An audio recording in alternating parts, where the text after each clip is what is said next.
So using this Arbor press, we can demonstrate how the clutch works and do a simple travel test to see how much travel it takes for this clutch to release.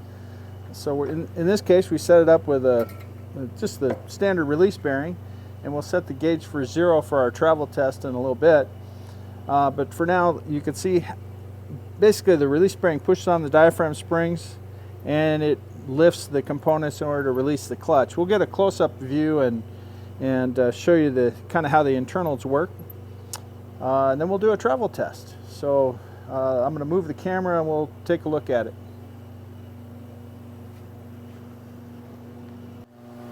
Now we can get a close-up look at how this clutch works. We'll cycle it up and down just as it would cycle in the car. The pressure plate is mounted to the second mass of the flywheel.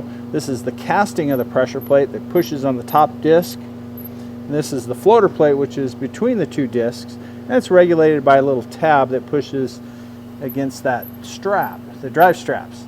Drive straps are spring-loaded to lift the casting away from the top disc, and these straps help drive the floater from the clutch cover stamping.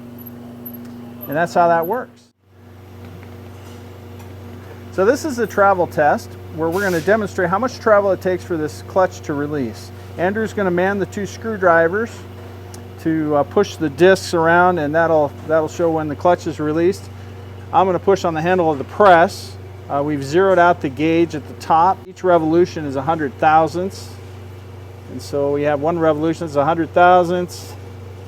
And there's 200 thousandths. I think that's about when the discs can start to move, but they're still dragging. And then at 220 thousandths, that's when the clutch is fully released.